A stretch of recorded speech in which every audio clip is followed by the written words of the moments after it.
In the headlines of this hour on VTV News, Vietnamese people hope for a new year filled with peace and prosperity. And let's check out the New Year's Eve atmosphere that is being celebrated around the world. And party chief chairs meeting on corruption, wastefulness, and combating negativity.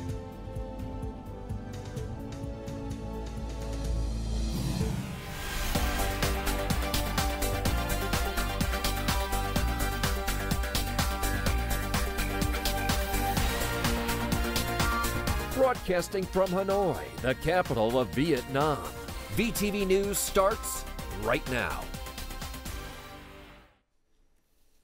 Good morning. It is currently 8 a.m. local time, and you are tuning into the first English bulletin of 2025. I'm Dylan Lê with the latest updates. Now, speaking of New Year's, 10 provinces and cities across Vietnam have hosted countdown events to welcome the New Year 2025, including Hanoi, Ho Chi Minh City, Lào Cai, Ninh Bình, Quảng Bình, Quảng Trị, Thừa Thiên Huế, Đà Nẵng, Bình Định, and Khánh Hòa. In some areas, countdown events took place from the evening until late. The highlight of these celebrations was musical performances to welcome the moment of transition to the New Year 2025. Major cities like Hanoi, Da Nang, and Ho Chi Minh City hosted fireworks displays from 12 a.m. to 12:15 a.m. on January the 1st, 2025.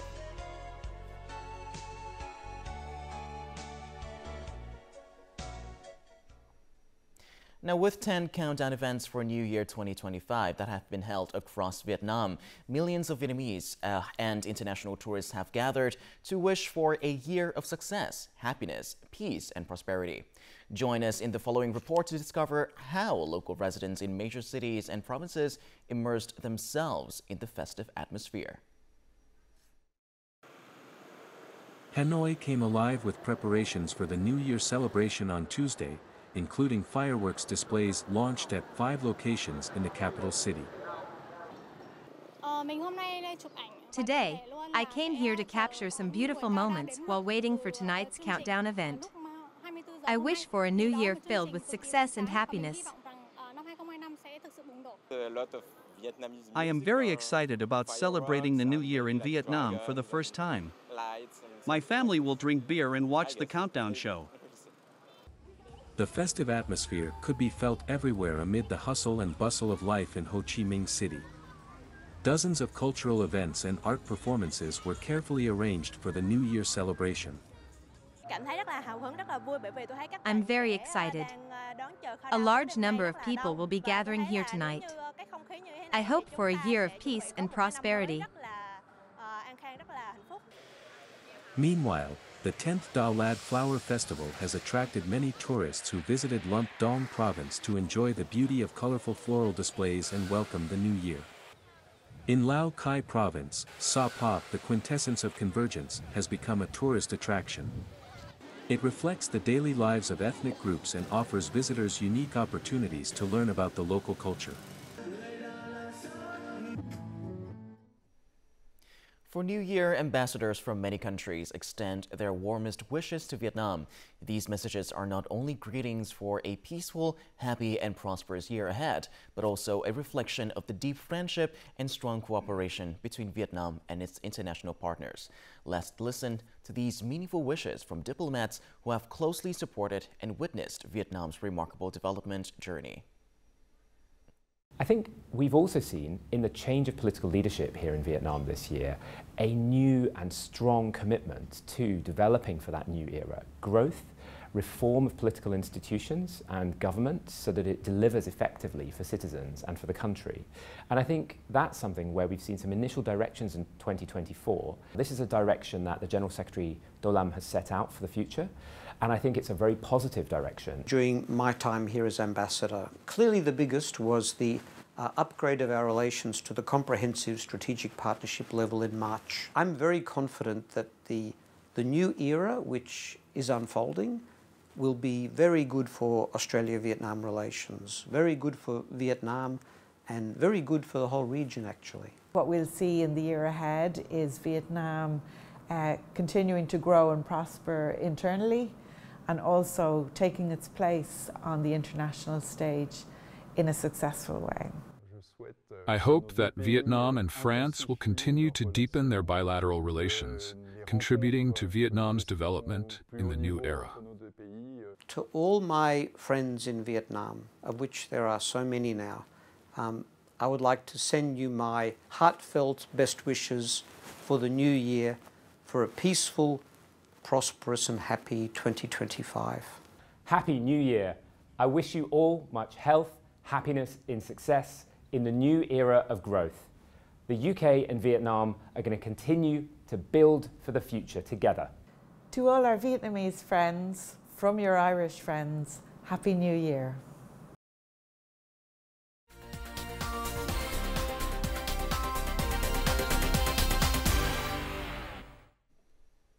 Moving on to other news, Party General Secretary Theo Lam, head of the Central Steering Committee on Anti-Corruption, Wastefulness and Negativity, chaired the 27th meeting of the Steering Committee on Monday morning.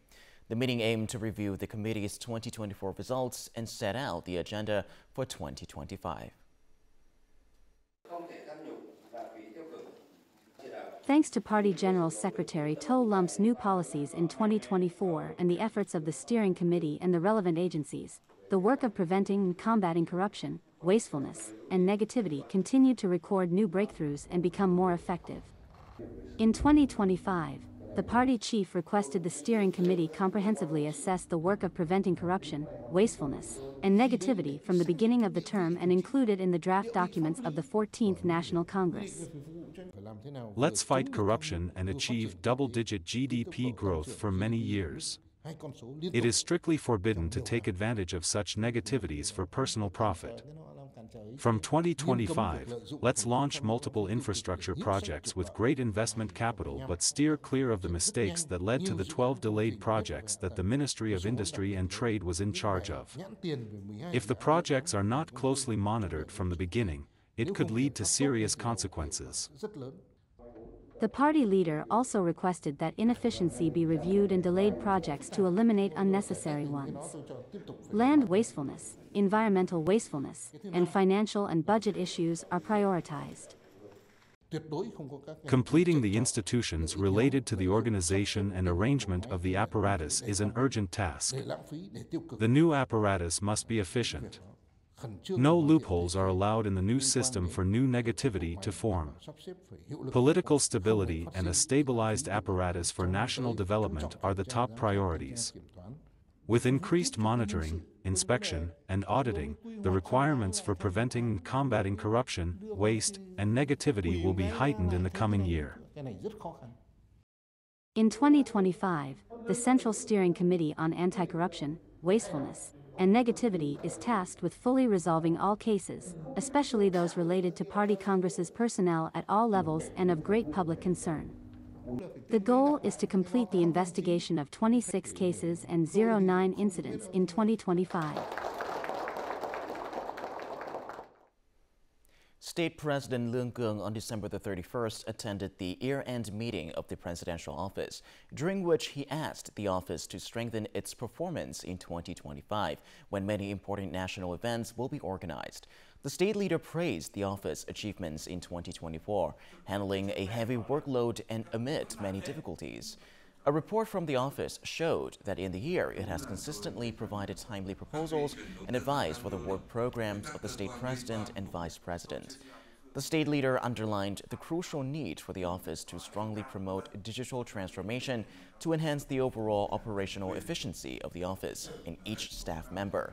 The office must be an exemplary state agency in implementing resolutions on the organizational apparatus restructuring, ensuring that its structure is truly efficient, streamlined, and strong. Prime Minister Phie presided over a conference on Monday afternoon to summarize the state's 2024 finances and budget and assign tasks for 2025. Let's take a look. On behalf of the government, Prime Minister Phie commended the finance sector's results in 2024, especially their efforts to increase revenue and cut expenditure. State budget collection hit record levels at over $78 billion, $12.7 billion higher than estimated. Meanwhile, tax, fee, charge and land rent exemptions, reductions and extensions worth $7.8 billion were carried out. A tenth of the budget was saved, and an extra 5% was allocated to eliminating temporary and dilapidated houses for people experiencing poverty. Aiming for better results in 2025, the Prime Minister outlined many key tasks. He asked the sector to devise a streamlined and effective apparatus when merging with the Ministry of Planning and Investment. First, all officers must be updated on the domestic and international situation to have timely, flexible, and effective policy responses. Boosting budget collection and cutting expenditure is crucial for more investment in large projects, especially strategic infrastructure ones such as highways, airports, high-speed railways, international railways, and green and clean energy projects.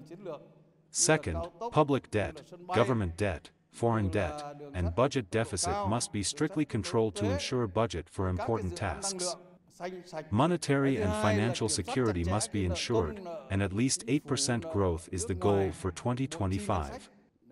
Last but critical is promoting solidarity within the party to carry out political tasks. There should be policies to encourage officers who dare to think and act for the common good.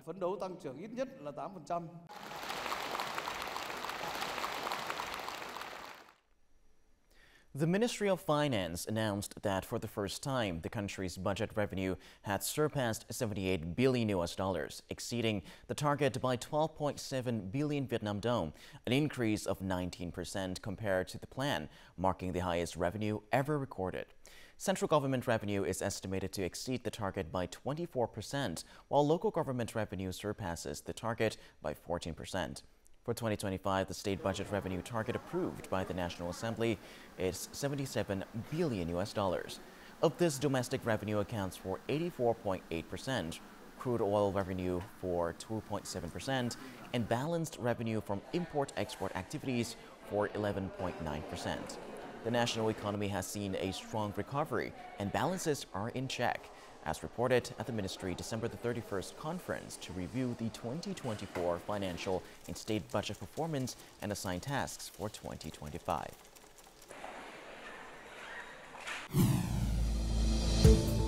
Coming up next on VTV News, Aviation Authority requests airlines enhance flight safety. And later on, Flower Festival affirms Dalat as an impressive Asian tourist hub.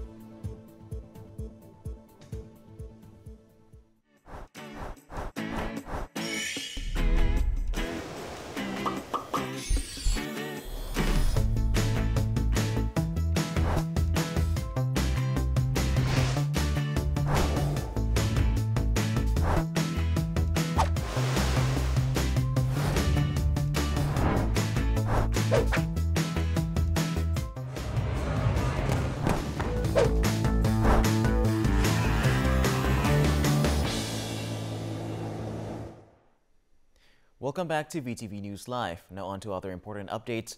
Tanga Province launched the second phase of their campaign to support housing construction for poor households, policy beneficiaries, and families facing housing difficulties in the province in 2025. The goal is to assist at least 5,000 low-income households, policy beneficiary families, and families with housing difficulties in repairing or building new homes by September the 30th next year, helping them stabilize their lives. Following the launch, 98 localities, organizations, and businesses contributed to the second phase, bringing in a total registered amount exceeding $6.7 million. Previously, in the first phase, Tanga Province raised over $8.8 million to support the repair and construction of homes for more than 4,220 households, achieving over 84% of the target set for the 2024 to 2025 period. On Tuesday, Ha Giang Province handed over homes in the resettlement area of Inlap Hamlet in Thanh Commune to 37 households who had lost their houses due to flash floods and landslides caused by the Typhoon Yagi. This is a meaningful gift for the residents as they prepare to welcome the new year. The Yên Lập resettlement area in Quang Binh district spans a total planned area of 21,000 square meters, featuring 37 sturdy houses and comprehensive infrastructure. It has wide concrete roads, electricity, clean water, and allocated farmland to ensure stable and secure households' livelihoods.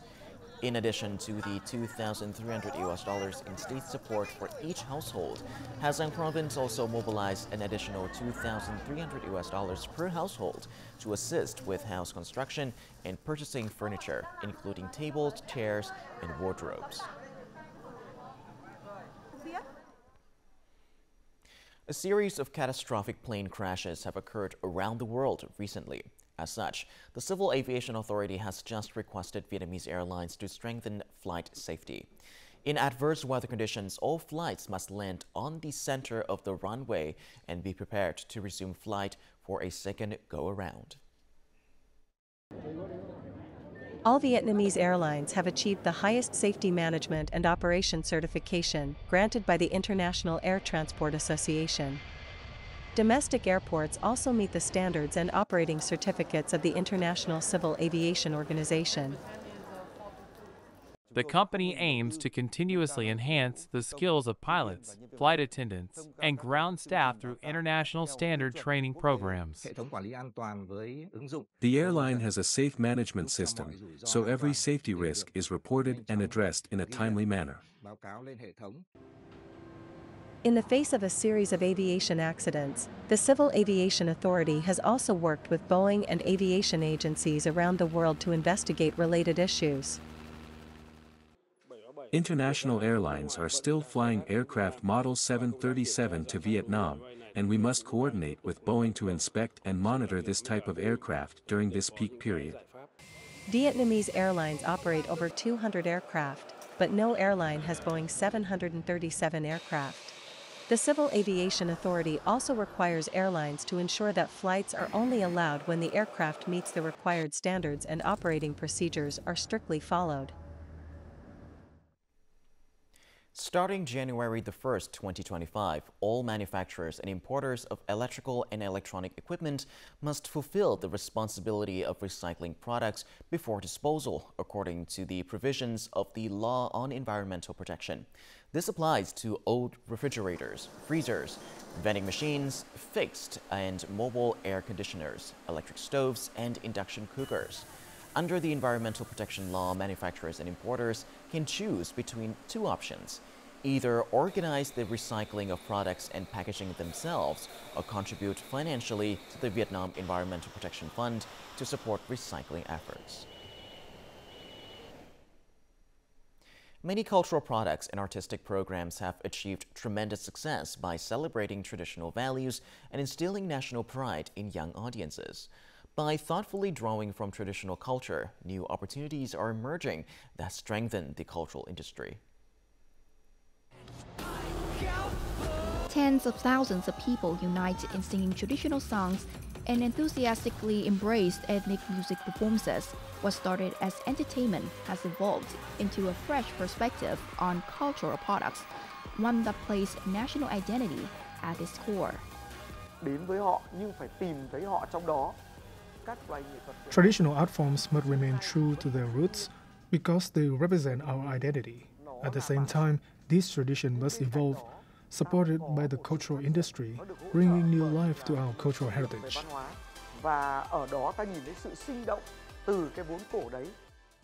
Culture has become foundational to the success of many products, from music and films to digital content and video games.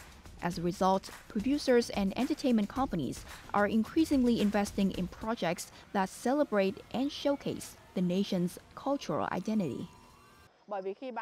When you make the audience love you, they end up loving everything you bring to them. Our focus in the new year will involve a lot of cultural values. Since the 13th National Party Congress, a key goal has been developing cultural industries and services by identifying and promoting Vietnamese cultural soft power. The strategy for cultural industry growth also focuses on expanding the nation's cultural identity globally. For any country, soft power is a combination of its strengths in institutions, politics, diplomacy, and culture. When we seek to assert our position in global culture, we must be careful and take well-planned steps. National pride has become a common thread woven through people's lives, strengthened by professional, well-crafted cultural products. This enables Vietnamese values to spread effectively, serving as a robust pillar of national spirit for every individual.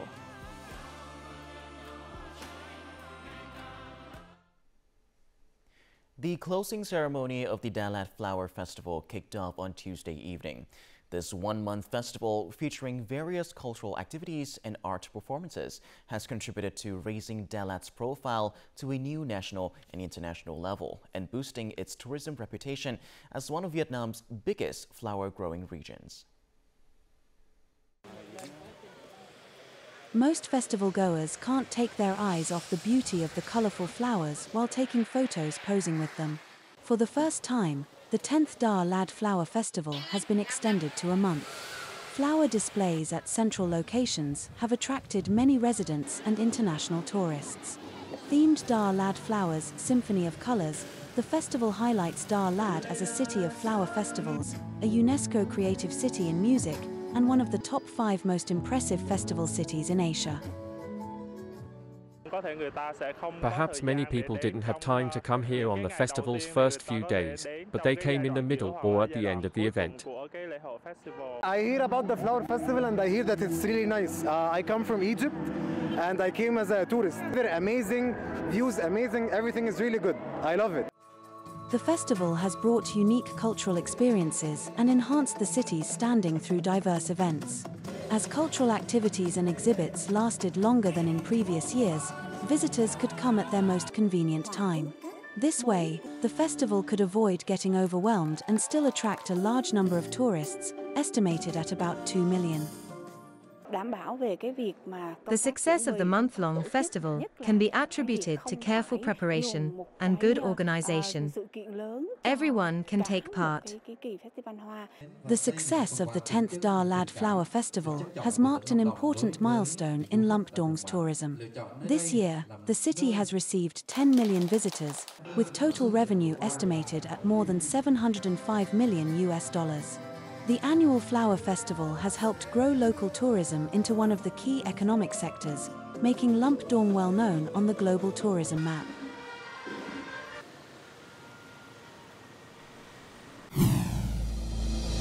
Coming up next in our world news, New Year's Eve celebrated around the world.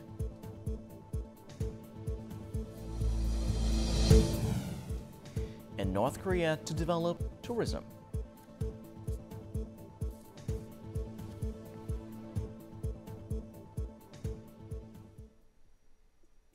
Now moving on to our world news, fireworks blasted off in many countries around the world, along with millions of people gathering at iconic locations for New Year's Eve celebrations.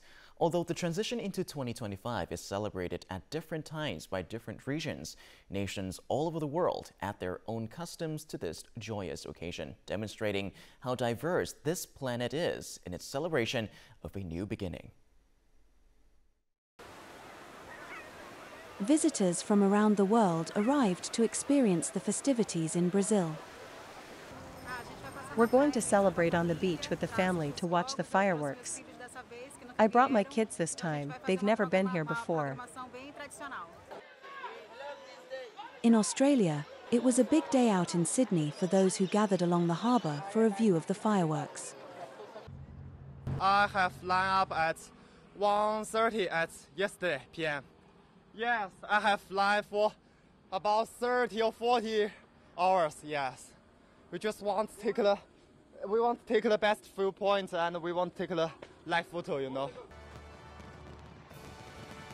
Sydney welcomed the 2025 New Year with the city's biggest ever fireworks display featuring a golden waterfall effect falling from the iconic Sydney Harbour Bridge. The display used more than 9 tons of fireworks. For the first time, fireworks were launched from 80 new positions on the western side of the Sydney Harbour Bridge. New Zealanders were also amongst the first in the world to celebrate the arrival of 2025 with a fireworks display in Auckland on Tuesday. The fireworks show started with a 10-second countdown projected on the base of Auckland's 328-metre-tall Sky Tower, followed by fireworks illuminating the night sky and accompanied by a laser light show. Central China's city of Luoyang, dubbed the hometown of fireworks, staged a special edition of its fireworks show to celebrate the new year.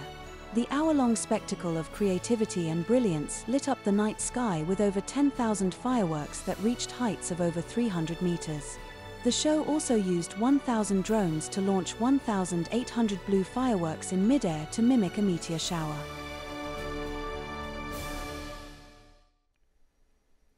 North Korean leader Kim Jong-un has inspected a new tourist zone along the country's east coast, stressing that the project is the first big step in advancing the country's tourism, state media reported on Tuesday. The Korean Central News Agency released photos of the North Korean leader and his daughter walking along the beach and touring luxury hotels. He expressed great satisfaction that facilities had been built so that they can be utilized for successfully hosting important external, political, and cultural events of the country. Tourism to North Korea was limited before the COVID-19 pandemic. North Korea has only allowed Russian tourists to enter the country since early 2024. India has launched its first space docking mission on an Indian-made rocket in an attempt to become the fourth country to achieve the advanced technological feat. The Indian Space Research Organizations on Monday launched the Space Docking Experiment, or SPADEX, mission atop a polar satellite launch vehicle rocket. SPADEX involves deploying two small spacecraft, each weighing about 220 kilograms, into a 470-kilometer circular orbit. The mission is seen as pivotal for future space endeavors, including satellite servicing and the operation of the country's planned space station. A successful demonstration would place India alongside the United States, Russia, and China as the only countries to have developed and tested this capability. Venezuela's Supreme Court on Monday issued a $10 million fine against TikTok for not implementing measures to prevent viral video challenges that have allegedly led to the deaths of 3 Venezuelan children recently. The court said the social media company should pay the fine to the country's telecommunications agencies within the next 10 days. It also ordered TikTok to establish an office in Venezuela. The court summoned TikTok officials to appear last month in order to address the deaths of 3 children aged 12, 13, and 14 after they participated in challenges that President Nicolas Maduro said included ingesting, inhaling, and spreading dangerous mixes of chemicals. The judges said that TikTok shared responsibility for its lack of timely control of the challenges on its platform. Money from the fine will go toward compensation fund for victims. And up next, let's have a look at the weather forecast for Vietnam and other locations in the world.